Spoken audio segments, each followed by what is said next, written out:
47 शक्तियों में 43 नंबर की करण शक्ति है। भगवत भाव साधक ही कर्ण शक्ति है। मैंने जो भाव हो रहा है उस होते हुए भाव साधकतम क्या है, मैंने अन्य साधन नहीं हो तो साधकतम है, उसे अन्य साधनों की अपेक्षा नहीं है तो वो साधकतम है। और जिस साधन में अन्य साधन की अपेक्षा हो तो वो साधकतम नहीं है। सीधा सीधा वो साधकतम आत्मा की करण शक्ति है, ऐसा है।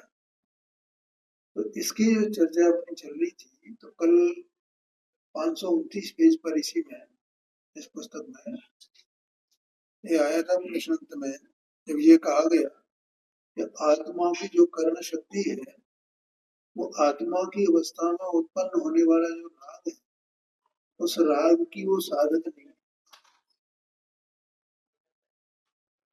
ये आया था। तो फिर यहाँ प्रश्न है कि राग का साधन फिर कौन है, ऐसा कहा। इधर आ जाए बेटा सामने।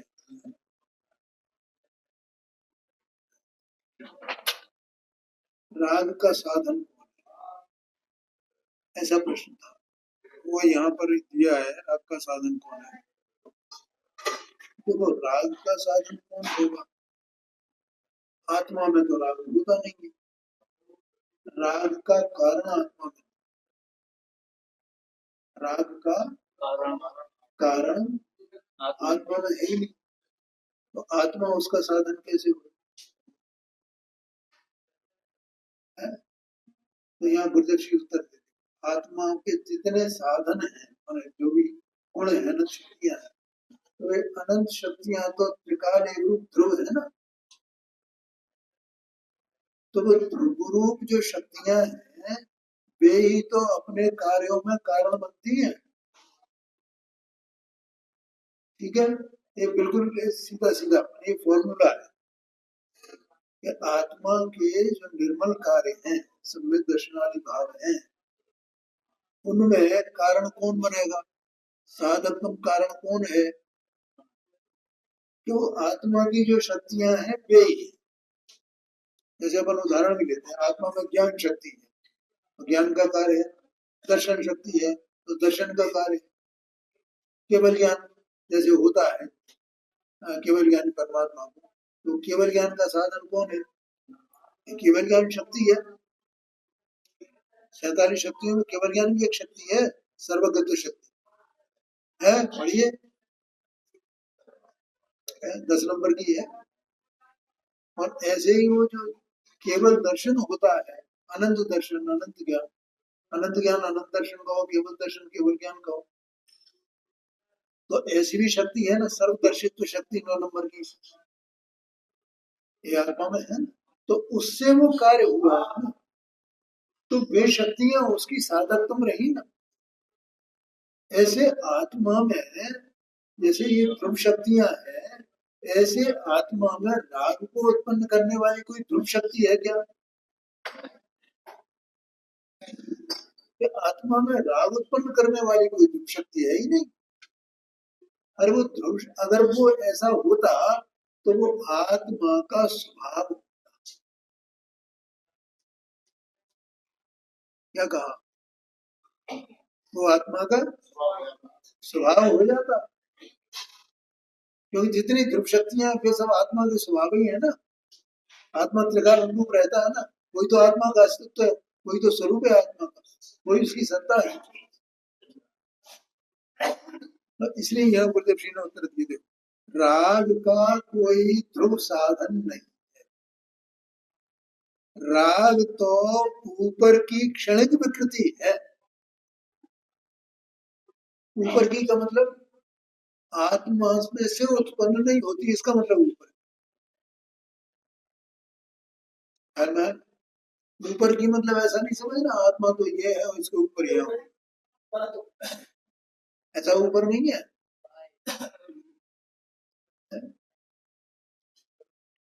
और उसका साधन भी क्षणिक पर्याय ही है। उसका साधन कौन है? क्षणिक पर्याय ही साधन है उसका, तो वो पर्याय के आश्रय से ही तो होती है। तो जो राग होता है वो पर्याय के आश्रय है ना, आया कि नहीं है? तो स्वभाव के आश्रय से नहीं है वो, ध्रुव के आश्रय से नहीं, तो पर्याय के आश्रय से। और कोई प्रश्न तो पूछ लेना। आत्मा खुद पर्यायात्मक है ना, उत्पाद में ध्रुव्यात्मक है ना, तो वो उत्पाद में रूप ये उस पर्याय उत्पन्न हुआ और गाय, उत्पन्न हुआ और गाय, उत्पन्न हुआ और गाय। तो कभी कोई ऐसी दशा हो कि उत्पन्न हो, गायब हो गया, अब दोबारा नहीं हो, ऐसा हो सकता है ना? हाँ, तो पर्याय का माने उसको जो विकार है, विकार वाली पर्याय है, उसका अभाव हो गया। अब अगली जो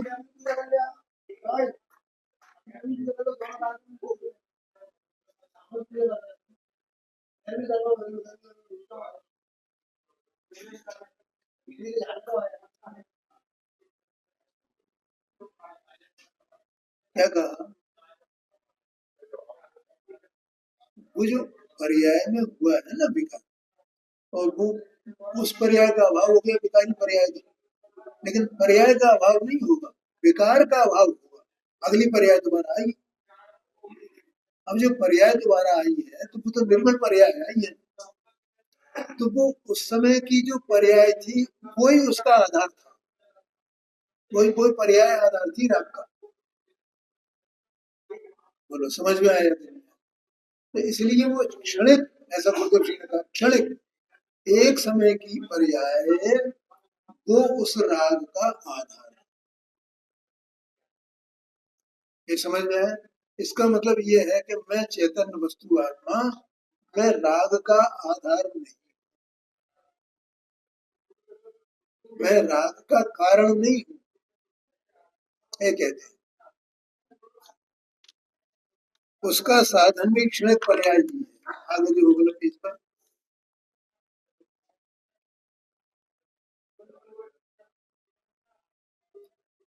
पर्याय ने अंतर्मुख होकर जहाँ ध्रुव स्वभाव को अपना साधन बनाया, आया कि नहीं आया? अब वो मैंने ये पहले बताया था कि एक विकार कब उत्पन्न होता है पर्याय, दो बातों से, या तो ये पर का आश्रय करे या भेद का आश्रय। क्या कहा? ठीक है ना, वो पर्याय, पर्याय आत्मा की, वो आत्मा की पर्याय अपने स्वभाव से च्युत होकर के पर का आश्रय करे, पर को लक्ष्य बनावे, तो वो राग रूप होती है नियम से, और उसका कोई कारण नहीं है। ठीक है, या वो अपने में ही अभेद को छोड़ करके भेद को लक्ष्य करे, तो राग उत्पन्न होता है।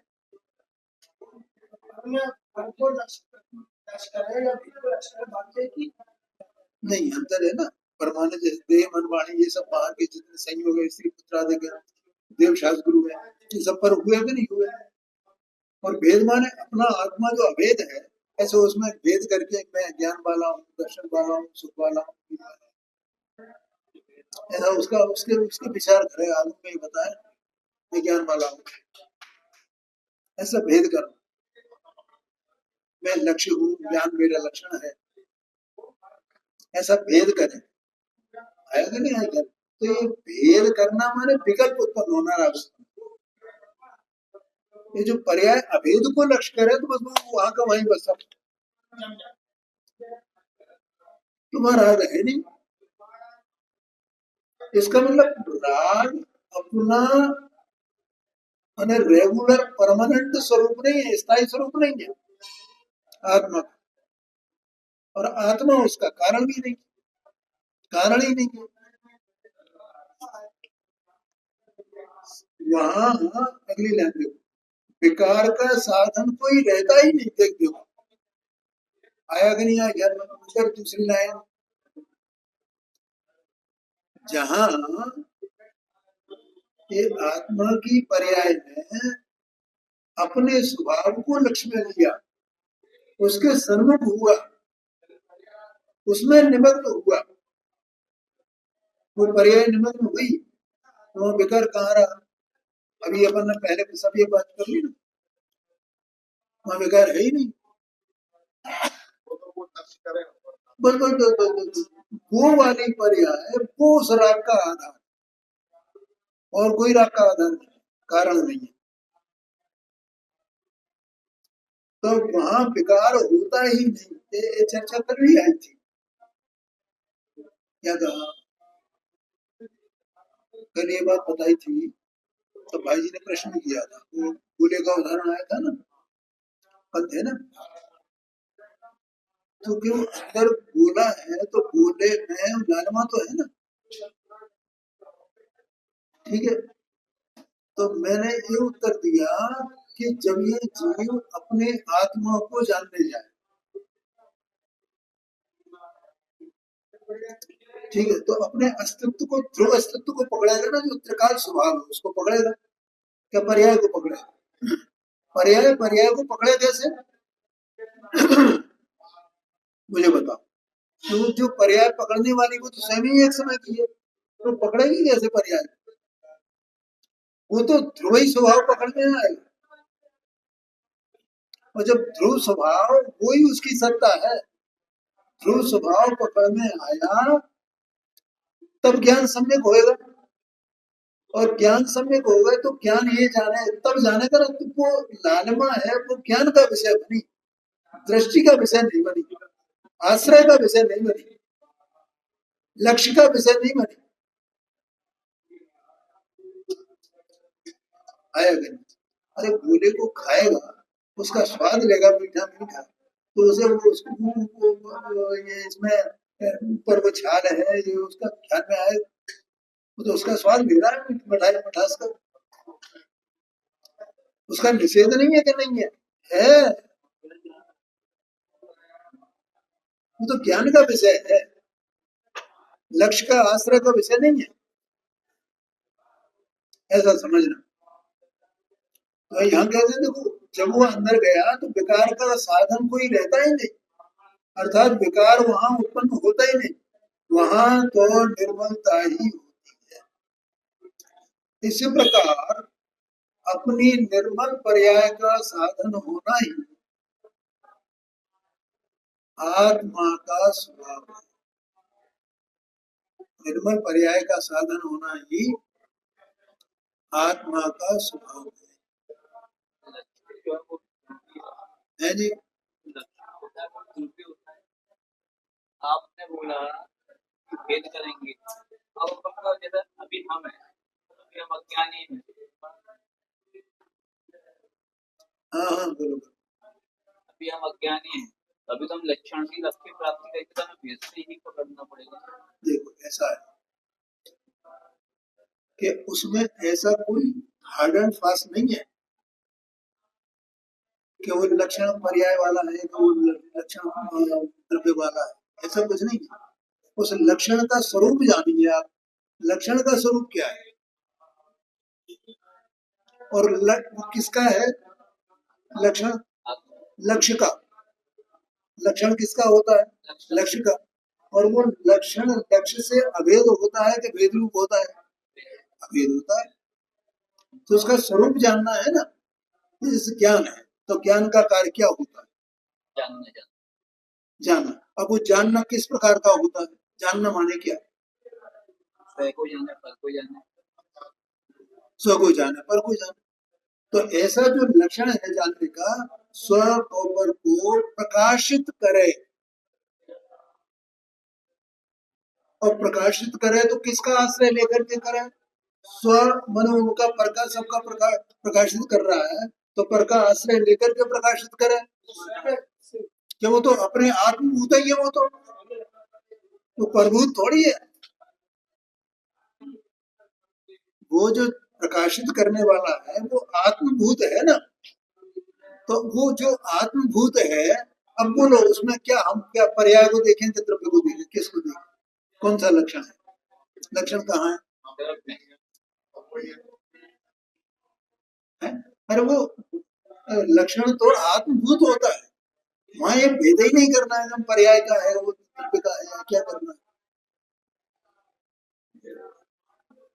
आया कि नहीं आया? थोड़ी सूक्ष्म बात है। लक्षण आत्मभूत है, लक्ष्य के आत्मभूत है, जो लक्ष्य सोई लक्षण, ऐसा निश्चय करना। बढ़िया प्रश्न है तुम्हारा। नहीं, कोई बात नहीं है, मैं तो कहता हूँ ये जितने प्रश्न करो मुझे कोई चिंता की बात नहीं। लक्ष्य जो है वो लक्षण जो है वो लक्षण होता है। अपन वहां देखें, लक्षण इसलिए तो बताया जा रहा है, सुपर प्रकाशक है। अब वो लक्षण तो रहता कहाँ है भैया, ये भी तो उसका लक्षण है ना। अब उनके नहीं सब इनमें रहता है, शास्त्र में रहता है, शास्त्र में जाता है, देव में जाता है, गुरु में जाता है, किस में जाता है? किसी परकेय में जाता है। वो कहीं जाए न कहीं आए, वो तो जहाँ है वहां का वही रहता है, वस्तु का लक्षण है ना। तो वस्तु में देखो ना, उसका अब उसको लक्षण को लक्ष्य से भेद करके भेद किया ना। अच्छा अब देखो, अब जरा इनके प्रश्न आए ना तो ये बात होगा भेद करके। अब भेदना, भेद करना माने भेद भी पर्याय कही जाती भेद को भी क्या कहते हैं? पर्याय। आया कि नहीं? तो जब हमने लक्ष्य और लक्षण का भेद किया, तो लक्षण चूंकि भेद करके किया जा रहा है, इसलिए उसे पर्याय भी कह सकते हैं। इसमें क्या है? लेकिन हमें तो वो पूरी वस्तु ही जाननी है ना। हम अकेले पर्याय को जाने तो पर अकेले द्रव्य को जाने, उस लक्षण से लक्ष्य को ही तो जानना है। हमारा प्रयोजन क्या है? लक्ष्य को जानना, लक्ष्य तक पहुंचना। तो इसलिए इसमें मतलब ये समझ लेंगे तो लक्षण ये है उसका ज्ञान, क्योंकि ये भी जानना पड़ेगा वो लक्षण रहता कहाँ है, किसका लक्षण है। लक्ष्य को वास्तव को लक्षण लक्ष्य को ही बताता है। लक्षण का जानने का प्रयोजन क्या है कि वो लक्ष्य को बतावे, लक्ष्य को बतावे। तो वो लक्षण के साथ लक्ष्य को नहीं जाना है अपन, अगर लक्षण को ही जाना है तो उससे फायदा क्या होगा? हमारा प्रयोजन तो लक्षण को जान के लक्ष्य को ही जानना है, ऐसा समझना। तो इस प्रकार अपने निर्मल पर्याय का साधन होना ही आत्मा का स्वभाव है। निर्मल पर्याय का साधन होना ही आत्मा का स्वभाव है।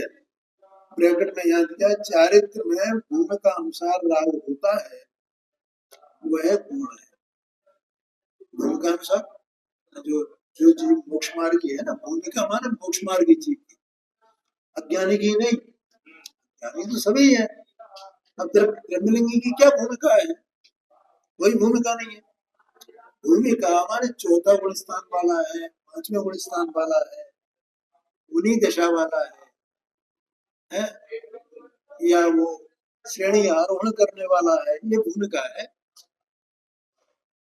तो वो भूमिका अनुसार वो राग रहता है। चौथे गुण स्थान में राग होगा, वो अलग प्रकार का होगा। पांचवें गुण स्थान में होगा, अलग प्रकार का होगा।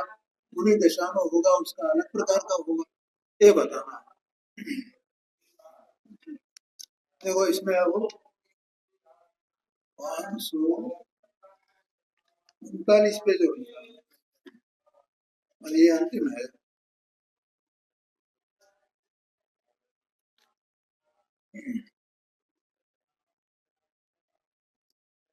देखो यहाँ पर 538 पेज पर नीचे की तरफ, क्योंकि ये भी चर्चाएं अपन कर चुके हैं, लेकिन फिर भी उनको एक बार रिकलेक्ट कर लें, फिर अपन वो शुरू करते हैं अगली 44 नंबर की जो है। ये दो पैरा छोड़ करके तीसरा पैरा में पहले एक लाइन है, फिर दूसरी लाइन से शुरू दूसरा पैरा है। ज्ञान का साधन शास्त्र नहीं, किंतु ज्ञान का साधन आत्मा ही है। ठीक है, अभी थोड़ी देर पहले मैंने चर्चा की, क्योंकि अपने को ये आदत पड़ी हुई है, अनादि के अज्ञान के अभ्यास का संस्कार। ज्ञान कैसे होगा? भगवान की वाणी से। ज्ञान कैसे होगा? कोई समझाएगा तो समझेंगे। ज्ञान कैसे होगा? शास्त्र पढ़ेंगे तो ज्ञान। लेकिन यह शास्त्र पढ़ने की क्रिया का निषेध नहीं है भैया, भगवान के स्वरूप का चिंतन करने का निषेध नहीं है, गुरु की वाणी सुनने का निषेध नहीं है, गुरु की सेवा करने का निषेध नहीं है। और वास्तव में सेवा क्या है? गुरु की सेवा माने गुरु की वाणी का सेवन करना, इसका नाम गुरु की सेवा है। आया क्या नहीं आया? तो यहाँ कहते हैं ज्ञान का साधन शास्त्र नहीं, किंतु ज्ञान का साधन आत्मा ही। चारित्र का साधन, अब चारित्र की बात आती है ज्ञान। चारित्र का साधन शरीर नहीं। अपन क्या मानते हैं? शरीर साधन है, काय आराध है धर्म, काया से धर्म होता है, ऐसा मानते हैं ना। वो सब भैया व्यवहारिक बातें हैं, उनमें कोई दम नहीं है, और उनकी हम निषेध भी नहीं कर रहे हैं, वो व्यवहार है, बस उसको बुझाना हुआ प्रयोजनवान है, समझ रहे परमार्थ के सामने। तो चारित्र का साधन शरीर नहीं, ये तो परमार्थ की बात है ना। और किंतु चारित्र का साधन आत्मा ही है। बोलो चारित्र किसको कहते हैं? जब चारित्र की बात आती है ना, तो अभी कल परसों मैंने बताया, चारित्र माने शांति, चारित्र माने सुख, चारित्र माने स्वरूप में स्थिरता।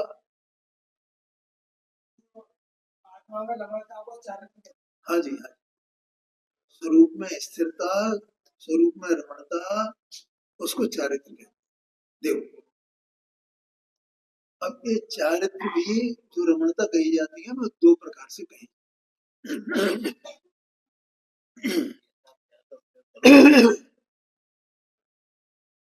माने एक तो ये स्थिरता का होगा, चारित्र का हो।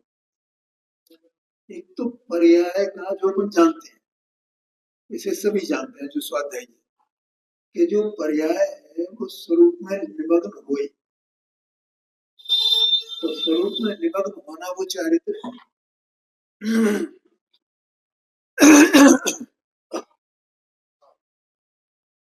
ये सभी जानते हैं, मंदिर स्वाध्यायी, ये चारित्र है। और बाहर का क्रियाकांड वो चारित्र नहीं है, ऐसा बन जाता। ठीक है, लेकिन अब दूसरा और चारित्र क्या है? जिस समय, हरीश भाई, जिस समय स्वरूप में लीनता नहीं है, शुभोपयोग है, उस समय चारित्र है कि नहीं है?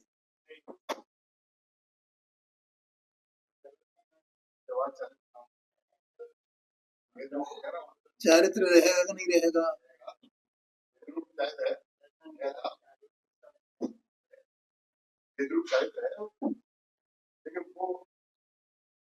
इसमें शंका हो जाती है ना।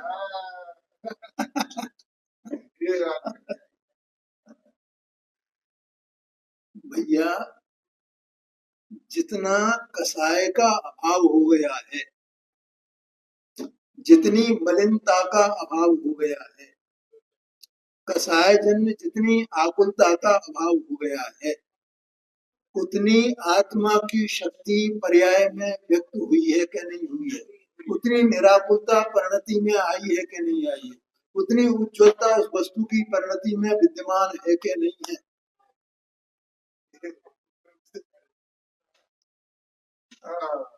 उतना आनंद परिणति में विद्यमान है कि नहीं है?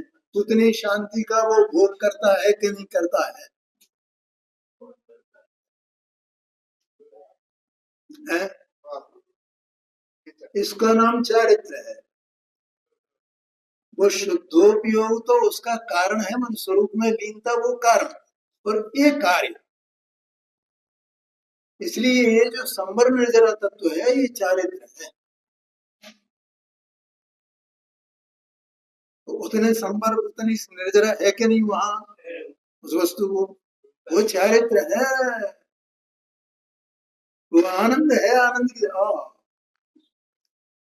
मुनिराज शुभोपयोग में हुए हैं। शास्त्र की रचना करते हुए हैं तो उस काल में उनकी आनंद की धारा अंदर में है ना, प्रचुर भरपूर, तीन चौकड़ी कसा के अभाव में। बोलो है क्या नहीं है? ठीक है। अब यहाँ इस प्रकरण में प्रश्न ये है उसका साधन कौन है? किससे सदी है वो? भगवत भाव भवन, भगवत भाव भवन साधकत्व वही, वो कर्ण शक्ति, वो कर्ण शक्ति के कारण से वो इतनी स्थिरता बनी हुई। और वो शुभोपयोग का जो राग है वो उसको उसके कारण है कि कर्ण शक्ति के कारण से वो अपन जो भी चर्चा करते हैं, अरे वही एक समय की पर्याय है, क्योंकि वो पर्याय भी पलटती है और मनराज फिर शुद्धोपयोग में जाते, तो राग नहीं रहा।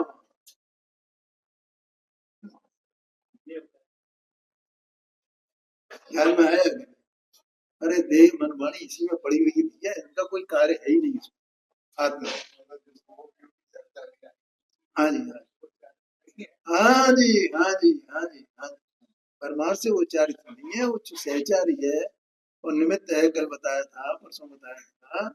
इसलिए वो जो है वो व्यवहार है, उपचार है उसमें,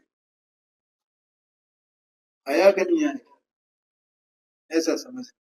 हाँ जी। तो इसलिए यहाँ कहते हैं देखो, चारित्र का साधन शरीर नहीं है,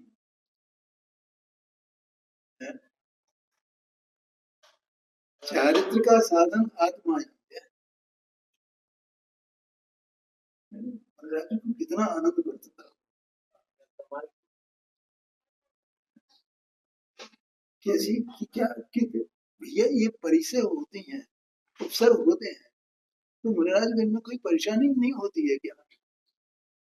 अपने तो जरा सा भी एक कुछ भी जरा सा कुछ हो जाए, चींटी आ जाए ना काटते, तो अपने कहाँ उपयोग मुनिराज को उपयोग वो हो रहे हैं, उपसर्ग हो रहे हैं, लेकिन मुनिराज कहाँ है?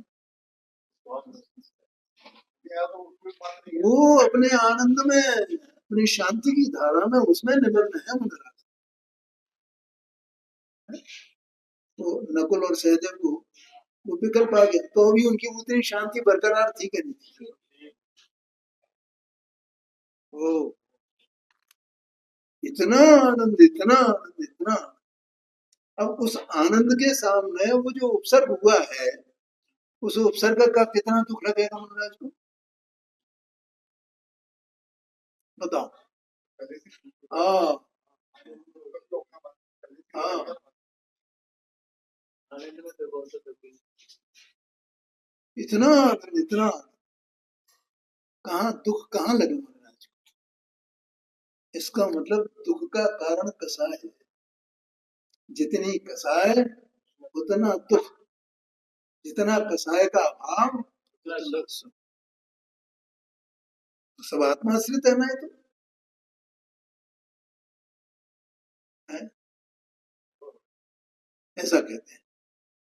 जहाँ तो एक वो चारित्र का साधन, वो देह नहीं है, बाहर की क्रिया नहीं है, वो राग भी नहीं है, चारित्र का साधन तो ये आत्मा स्वयं है।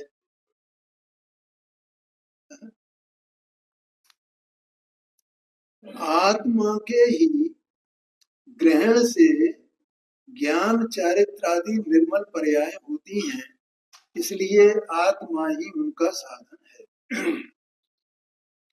देखो अंतिम पैरा देखो इसी पेज पर, आत्मा ही अपनी दर्शन ज्ञान चारित्र आदि निर्मल पर्यायों में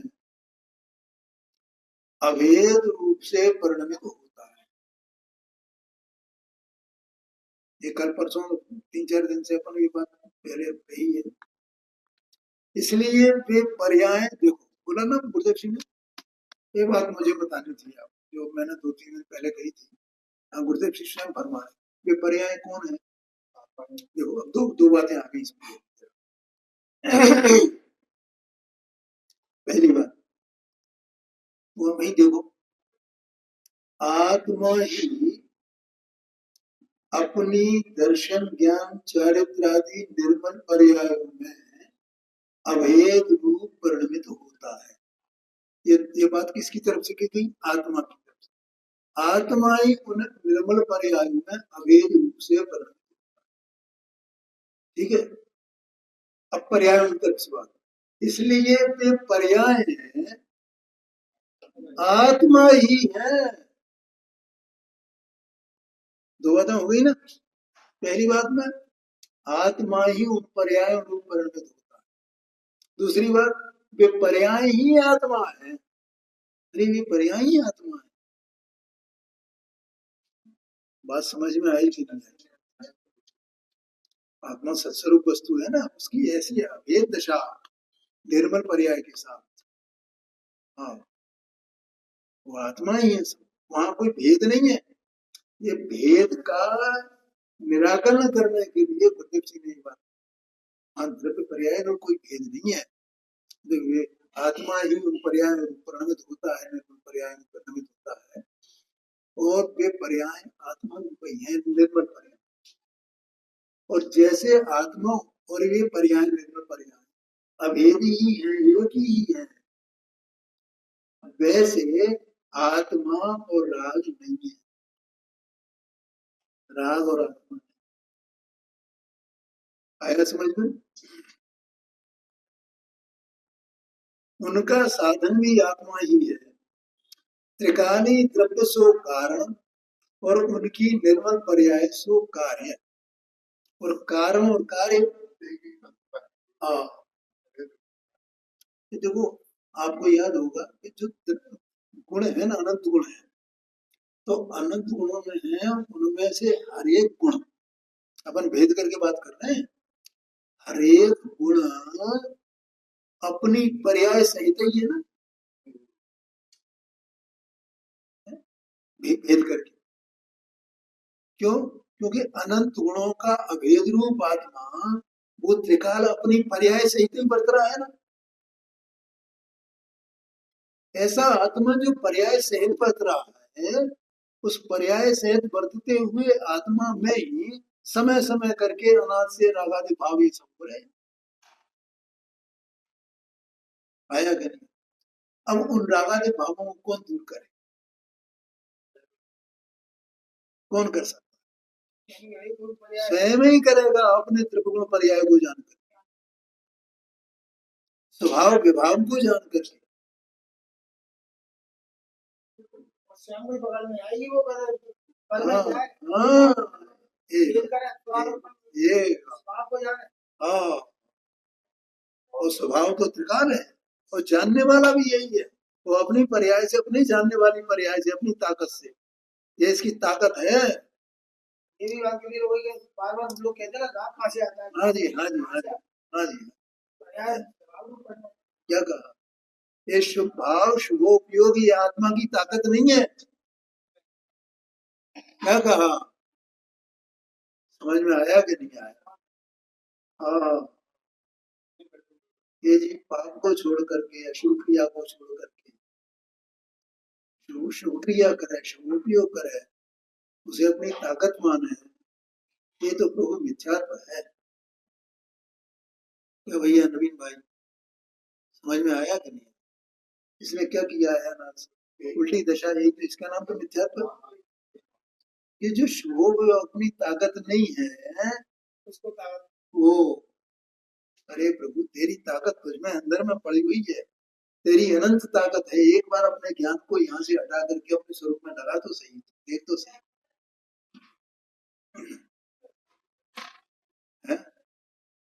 ऐसे कारण कार्य एक साथ अभेद है, अन्य कोई भिन्न कारण नहीं है। अब देखो 500 इसी के आगे 39 पेज जो मैंने बोला था ऊपर यहाँ प्रश्न आया है, बहुत शानदार प्रश्न है। यदि कारण कार्य दोनों साथ ही हो, उसमें नहीं बेटा, ये दूसरी पुस्तक है। यदि कारण कार्य दोनों साथ ही हो तो शुद्ध द्रव्य रूप कारण तो त्रिकाल है, तो कार्य क्यों नहीं?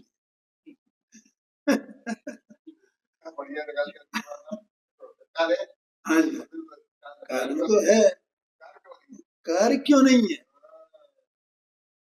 तो ये कहा ना कि कारण कार्य दोनों अभेद है, कारण कार्य, भैया ये कारण कार्य अभेद है, ये किसके लिए है कि जिसने अपने कारण को पकड़ लिया।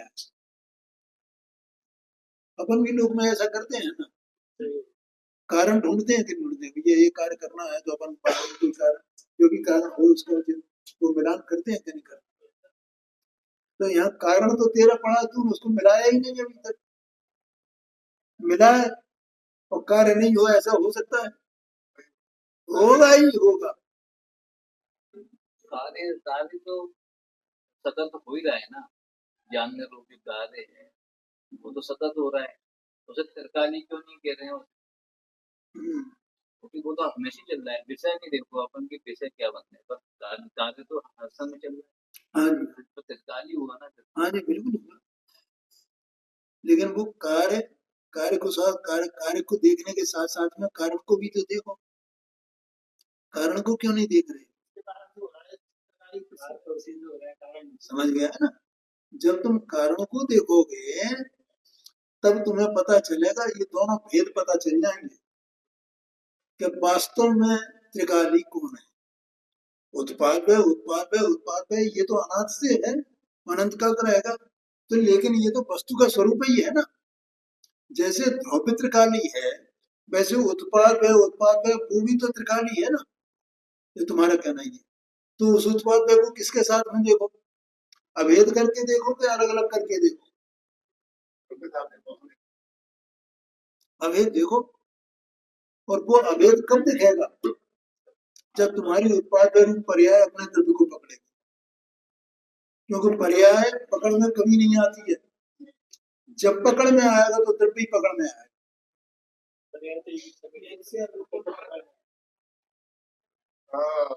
पर्याय कभी पकड़ में आ सकती है, क्योंकि पर्याय तो स्वयं पकड़ने वाली है, और वो स्वयं विनाशी है, वो तो छूट जा रही, छूट रही है, छूट रही है, छूट रही है, छूट रही है, वो पकड़ में कैसे आ सकती है?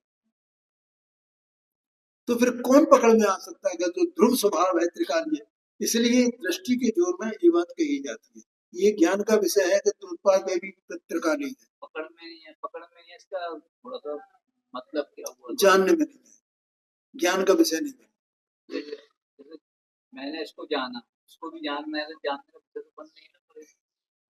पर्याय का मन नहीं है, वो तो पर्याय का ही विषय बनाने वाले। पर्याय कहाँ विषय बने? और ये तो अपना विकल्प है सब। कहाँ पर्याय, हम कहाँ विषय कर रहे हैं? हमें कहाँ पता है पर्याय का? ये इतने समय में वो विकल्प की तरफ जाएंगे ना अपन, कि अपन वो विकल्प को याद करेंगे? इसमें तो संख्या समय हो गए भी क्या, और संख्या पर्याय निकल गई।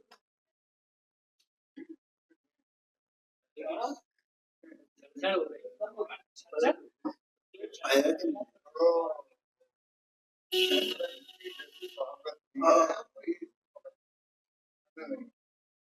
आया समझ में?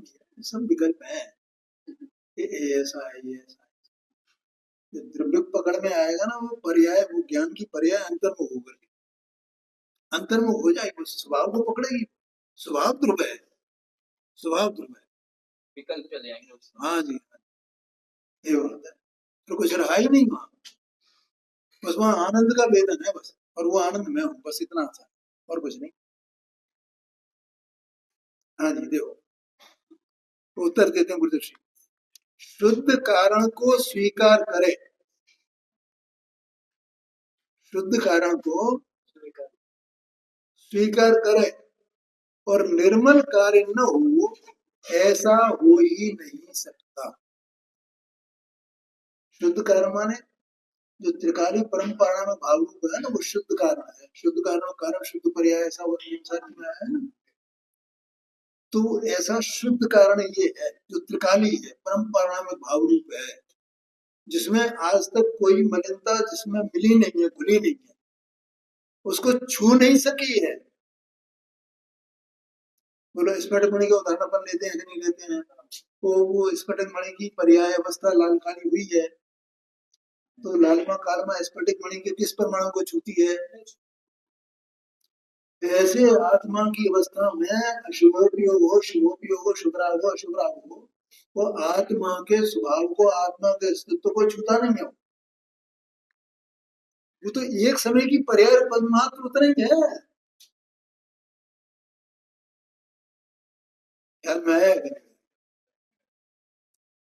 वो तो उतना ही है, वो कुछ है ही नहीं, उसका कोई अस्तित्व ही नहीं है। तो जीव ने अनाथ से माने उसने ही पकड़ा, इसने ही पकड़ रहा है राग को ना।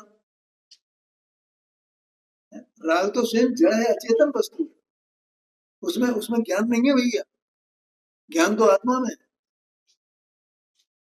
देखो अभी वर्तमान में भी वास्तव में सच्ची बात है ये, अपने को ज्ञान की पर्याय है कि नहीं?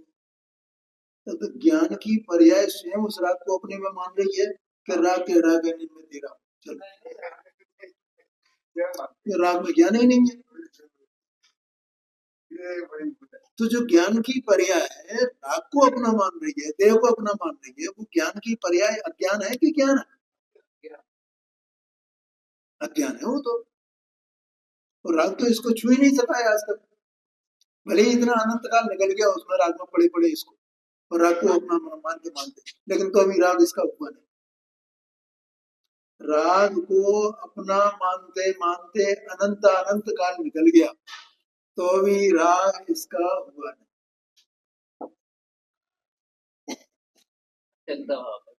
कितनी सुंदर बात है पांडे जी, राग इसका नहीं हुआ माने मेरा राग हुआ ही नहीं है, तो बहुत अच्छी बात है ना, मेरा तो नहीं रहा ना। बोलो ओम प्रकाश, मेरा तो नहीं रहा ना, राग मेरा नहीं रहा ना। तो जो मेरा हो ही नहीं सका, तो जिसने मुझे दुख दिया है, जो दुख रूप है, तो उसको मैं क्यों अपने गले लगाऊं? तो यहाँ गुरुदेव सिंह शुद्ध कारण को स्वीकार करे और निर्मल कार्य न हो, ऐसा हो ही नहीं सकता। इसका मतलब क्या करना है? शुद्ध कारण को स्वीकार करना, उसको स्वीकार करो, ये मैं हूं, उसका आश्रय करो, उसको ढूंढो, उसमें निमग्न हो जाओ, उसको पकड़ लो। कारण तो त्रिकाल है, ऐसा स्वीकार किसने किया? कि कारण को स्वीकार करने वाला स्वयं ही निर्मल कार्य है। बोलो क्या कहा? कारण को किसने स्वीकार किया? जब वो मन वो स्वीकार करने जाएगा, वो कार्य जो पर्याय है वो स्वीकार करने जाएगी अपने शुद्धात्म को, तो उस समय वो निर्मल ही, और निर्मल होगी माने उसमें दर्शन ज्ञान सुख वीर यथा योग्य निर्मल ही होंगे सब। तो वह ज्ञान सुख का ही वेदन करेगा, अपनी शक्ति का ही वेदन करेगा, निर्मल शक्ति का। आया कि नहीं आया? तो और ऐसा ही मैं हूं, बस यही मैं हूं, वह निर्णय हो जाता। आया कि नहीं आएगा? समय हो गया, आगे